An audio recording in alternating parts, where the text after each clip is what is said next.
Welcome to another deep dive. Today we're journeying back in time to ancient India. We're uncovering a dynasty that often flies under the radar, but was, well, incredibly significant. The Shatavahanas. And what's truly captivating, I think, about the Shatavahanas is that while, many historical spotlights shine on the great northern empires, this dynasty forged a unique and enduring legacy right in the heart of the Deccan Plateau. Right. Our sources for this deep dive are some really powerful excerpts from an epic narrative titled Shatavahanas, Keepers of the Deccan Flame. Keepers of the Deccan Flame. I like that. A powerful title indeed. Our mission, as always, is to sort of extract the most important nuggets of knowledge from this narrative, helping you understand not just who they were, but really why they mattered and, what surprising facts make their story genuinely compelling. Yeah. So as we embark on this historical adventure, what's the core of what we'll uncover about them? Well, we'll discover how a dynasty born out of a period of great upheaval and from seemingly humble indigenous origins actually managed to unite a vast, restless land. Wow. They forged this distinct identity that was neither purely northern nor southern, leaving this indelible mark on Indian culture, trade, and art for, get this, nearly 4 centuries. 4 centuries. Yeah. Okay, let's unpack this then. The narrative describes the Deccan as this vast, red, wind-scoured land, almost breathing like a sleeping dragon. Yeah, evocative imagery. Cut through by mighty rivers like the Godavari and Krishna. It certainly had history, yes, but it wasn't exactly a unified political entity. Precisely. And to the north, you had the Mauryan Empire, which had once cast this colossal shadow, right? Yeah. With Chandragupta's sort of iron-fisted unity and then Ashoka's more contemplative dharma. Right, infrastructure coins. Exactly. Yeah. They brought crucial infrastructure like roads, a common currency, Buddhist stupas, but the Deccan, it was always more their periphery, not their true heartland. And a crucial question that emerges from this era is, what really happens when such a massive unifying empire unravels? What happens, according to Keepers of the Deccan Flame, is chaos, Right. basically. When the Mauryans finally fell, smaller kingdoms apparently squabbled like jackals across the subcontinent. Right. You had the weak canvas trying to succeed them from Pataliputra, the formidable satraps pressing down from the west, and various tribal chiefs just turning to raiding. A real power vacuum. Yeah, the Deccan soul grew restless, sort of yearning for stability, and it's in this tumultuous vacuum that the name Shatavahana first emerged from the mist of its hill forts. So, from this turbulent backdrop, we first encounter Simuka, the founder of the dynasty. Now, despite fragmented records, rock carvings, coin hoards, legends, what surprising details do we piece together about him? How did he rise? Well, he was certainly no king born of palace and crown. That much seems clear. Simuka was likely a local Mahavoja, essentially a regional strongman or chieftain of a Satakarni, which itself was possibly a tribal term meaning something like driven by 100. His people were indigenous to the Deccan, probably from the Nasik region along the Godavari. The narrative describes them as rustic, sharp, remarkably adaptable, and notably, they weren't Brahmins or foreign invaders, they were local. And what's particularly striking about Simuka's ascent is how he sees this moment, this disarray. He saw the weakness of the northern canvas, the fractured landscape. Opportunity. Exactly. He ousted the canvas, boldly declared independence for the Deccan, and restored the ancient capital of Pratishthana, which is modern-day Python. This wasn't just claiming a throne, was it? It felt like more, like claiming an identity. That's a truly insightful observation. I think you're right. His actions were a profound statement about identity. His inscriptions, for instance, initiated a new tradition, using the local Prakrit language. Oh, I'm interested. Instead of the high Sanskrit favored by northern empires. This was a clear declaration. We are the people of the Deccan, distinct from the imperial north. His reign seems to have been about shrewd consolidation, restoring order, and pragmatically supporting both Buddhism and various local cults. He deliberately avoided extremism. Smart. This foundational approach, this mix of strength with broad acceptance, really cemented his dynasty's legitimacy in a very fractured land. Okay, so building on Simuka's foundation, we then meet Satakarni I, his son, possibly brother. The source calls him the true architect of the Shatavahana imperial dream. Indeed. If Simuka laid the groundwork, you could say Satakarni I truly raised the banner of the empire. His reign, roughly 180 or 170 BCE, was marked by really dramatic territorial expansion. Where did he expand to? He conquered significant territory along the western coast, potentially extending Shatavahana influence deep into Gujarat and Malwa, even achieving victories over Saurashtra. Quite ambitious. And beyond just conquest, Satakarni I performed the Ashvamedha Yajna. Now, that's that ancient Vedic horse sacrifice only the mightiest kings dared undertake, right? Back. So what was the deeper significance of such a bold act, especially for a king from the Deccan? How did it solidify his image as an empire builder? Well, it was a political thunderclap, a highly symbolic and profound declaration. By performing the Ashvamedha, he was signaling to every other kingdom that the Deccan, long overshadowed by the north, was now sovereign, a power to be reckoned with. A major statement. Huge. It also sent a clear message to the influential Brahmins and Vedic scholars that the Shatavahanas, despite their indigenous, perhaps rustic origins, fully honored Dharma and the ancient traditions. Okay. He then adopted the formidable title Rudradaman, King of Kings, reflecting his overlordship of many smaller chieftains. Right. And he even began minting coins with his name in both Brahmi and Prakrit scripts, intelligently adapting to the different regions he brought under his sway. Adaptable. Very. In him, you could say the Deccan saw its first undeniable glimmer of unity and imperial ambition. However, this newfound power wasn't without its shadows, was it? The narrative reveals that from the northwest, a formidable challenge began to emerge. The Shakas, also known as the Western Satraps. Ah, yes, the satraps. These foreign rulers, descendants of Scythians, brought a different kind of warfare with their formidable cavalry and a scramble for crucial trade routes. Big trouble. This escalating struggle, the source tells us, would really define the very survival of the Shatavahanas for the next era. And as decades passed, the land grew weary of this relentless conflict. The Western satraps had made deep inroads, their presence chilling, seemingly unstoppable. The Shatavahana dynasty was dimming, kind of teetering on the brink. It truly sounds like a dire situation for the Deccan. It was, by all accounts, a moment of near defeat. And it was in this hour that a formidable mother, Gautami Balashri, raised her son, Gautamiputra Satakarni, who would become the mightiest of all Shatavahanas. Gautamiputra Satakarni, and his name itself, son of Gautami, that's a rare matronymic, isn't it? It is, and as Keepers of the Deccan Flame highlights, it really hints at her profound power and influence in what was largely a patriarchal age. Interesting. So the question is, what specific actions did the son take to turn the tide? Well, he rose to reclaim what was lost.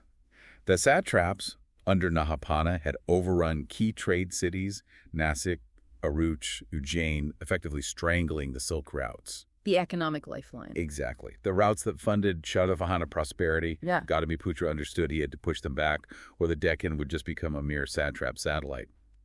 And so the war began. A campaign of calculated strikes, strategic alliances.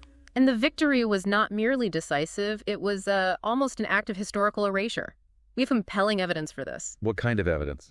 Thousands of Nahapana's coins have been found physically overstruck with Gautamiputra's name and symbols. Wow, literally rewriting the coinage. Precisely. This wasn't just conquest, it was a powerful symbolic declaration. I have not only defeated you, I have rewritten your very existence on these symbols of power. Intense.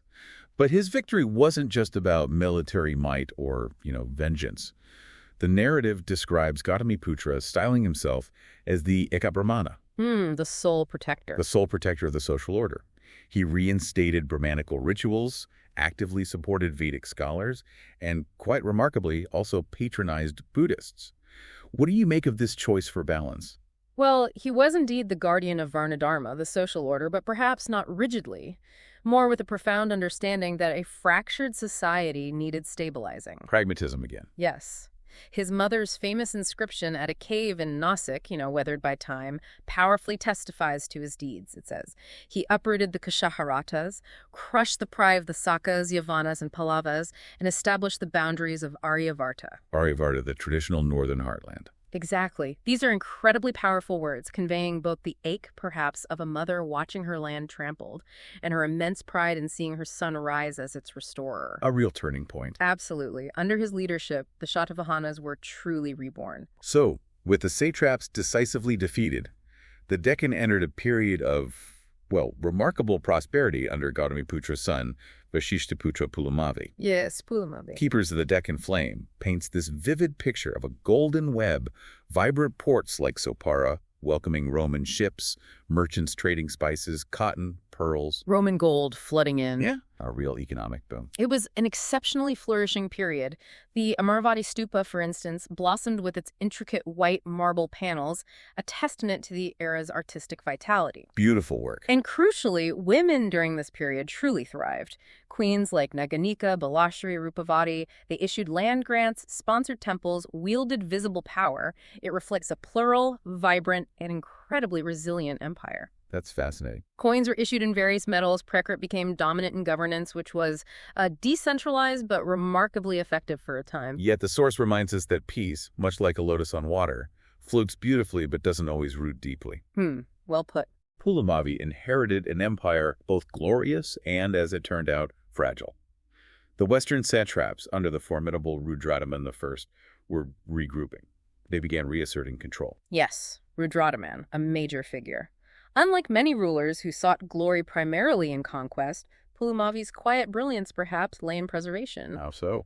He made a calculated, maybe even risky choice to stabilize the realm not through grand wars, but through strategic land grants to both Brahmins and Buddhists, carefully maintaining alliances. Trying to keep everyone happy. In a way, yes. His coins, often featuring ships, vividly reflect continued overseas trade, that vital economic lifeline. However, cracks were indeed showing. Rudradaman I's Junagadh inscription, quite famous. What does it say? It boldly claims he defeated the Shatavahana king twice, but spared his life because he was a relative. Ouch. That's not exactly mercy, is it? That sounds like humiliation. It does carry that sting, doesn't it? So when you read that, how do you interpret its impact? Was it a pragmatic alliance, or was there a deeper cost to their prestige from such a public declaration? Well, historians largely interpret this as Pulumavi having married into the satrap family, likely hoping to forge peace through kinship. A pragmatic gamble, as you say. Right. A choice to avoid prolonged war, preserve those lucrative trade routes. But yes, it came at a significant cost to prestige and maybe even territorial control in the long run. So it signaled a shift. It signaled a shift, I think, from aggressive expansion to strategic preservation, which, while it brought calm for a time, ultimately marked the beginning of decentralization. Provinces, governors acting with increasing independence, a century-long erosion of central power had subtly begun. Right. So as the dynasty moved into the early 2nd century CE, it was undeniably losing ground. Coastal regions slipped away, the Western Satraps expanded once more, even Roman trade became less predictable. The tide turning again. But then we meet Yajna Satakarni, one of the last strong rulers, described in Keepers of the Deccan Flame as a true phoenix. A phoenix, yes. Yeah. If Gautamiputra was the roaring lion, Yajna Satakarni was that final, brilliant flare of strength before the end. What did he achieve? He launched vigorous military campaigns, actually successfully recapturing parts of the western Deccan and Gujarat. His coins, featuring ships and the Ujjain symbol, that traditional regional emblem. Associated with trade. Often, yes, prosperity and trade. They clearly suggest a renewed effort to reclaim maritime dominance, even if perhaps economic strain was reflected in the quality of his coinage. It wasn't always top-notch metal. Interesting detail. And inscriptions from his reign also show his continued crucial support for both Buddhist monks and merchants. He understood the importance of both spiritual and economic power bases. But sadly, his victories were temporary. By the mid-3rd century CE, the dynasty was truly fragmenting. Yeah, the center couldn't hold. Local satraps, former generals like the Abhiras, new powers like the Ikshrakus in the east rose up. And far to the north, the mighty Guptas were stirring. A changing world. The narrative recounts of the Shatavahana dynasty, after nearly 400 years, faded not with a bang, but with a sigh. Indeed, a gradual dissolution. Their end wasn't marked by a single decisive battle or their capital being burned. Instead, they seemed to simply dissolve like mist into the very soil they once ruled. But the end of a dynasty is never really the end of a story, is it? What's truly fascinating here is the enduring legacy they left behind. So what did they leave us with? What's the lasting impact of the Shatavahanas? Well, they bequeathed us a powerful idea, I think, that the Deccan could be the heart of India. That indigenous rule, deeply rooted in local culture and traditions, need not be inferior to the grand northern empires. They literally carved this idea into stone, didn't they? Oh. Those incredible caves, Nasik, Karla, Kanheri, Ajanta. Absolute spectacular sights. Those prayer halls, monastic cells, they tell a vivid story of kings, queens, even commoners funding Buddhism. And these caves predate the Gupta period, right? They do, and they went on to inspire generations of Indian art, a huge artistic legacy. And you mentioned women earlier. Yes, they also significantly empowered women, not just as royal consorts, but as active historical agents, issuing land grants, recording crucial inscriptions, preserving vital memory in their own right. That's quite progressive for the time. It seems so. Furthermore, they nurtured Prakrit literature, a language of the people giving voice to everyday lives. The Gathasaptasati. The love poems. Exactly, a collection of beautiful love poems attributed to King Hala. It's one of the earliest examples of secular Indian poetry we have, offering this rare glimpse into a society of deep emotion, appreciation for natural beauty. Amazing. And the trade routes. They sustained those vital trade routes connecting India to the Roman Empire, Arabia, Southeast Asia, laying a crucial economic foundation for future Deccan dynasties to build upon. So summing up. Ultimately, the Shatavahanas proves that a middle kingdom strategically situated between the northern Aryan heartland and the southern Tamilakam could forge its own unique identity. An identity that was neither imitative nor isolated, but truly distinct. You can see now why this deep dive was so incredibly compelling. The Shatavahanas didn't build towering monuments like the Guptas, maybe, or wage pan-Indian wars like the Mauryas. No grand pyramids, no Taj Mahals. As Keepers of the Deccan Flame reminds us, they largely ruled from basalt forts and riverine capitals. But they endured for nearly 4 centuries through war, peace, vibrant trade, innovative art, and a spirit of faith. They were the keepers of a flame that burned steady, not flashy or ephemeral. And that quiet, persistent flame lit the path for successor dynasties. Vakatakas, Chalukyas, Rashtrakutas. They all drew from that legacy. They all drew from their deep legacy, yes. Their name still lingers in place names, on ancient coins, etched into the cave walls of the Deccan. Their story is, well, it's a powerful reminder that history isn't always about the loudest bang or the grandest monument. Sometimes the most profound impact comes from that steady, persistent effort to nurture identity and culture, even as empires rise and fall all around you. And that raises an important question maybe for you, the listener, to consider. Where in your own world do you see the quiet, enduring flame of influence rather than the flashy, momentary spark? That's a great question. What insights or surprising details stand out to you from the incredible story of the Shatavahanas? Thank you for joining us on this deep dive. Yeah. We hope you feel a little more well-informed and perhaps a lot more curious. Until next time.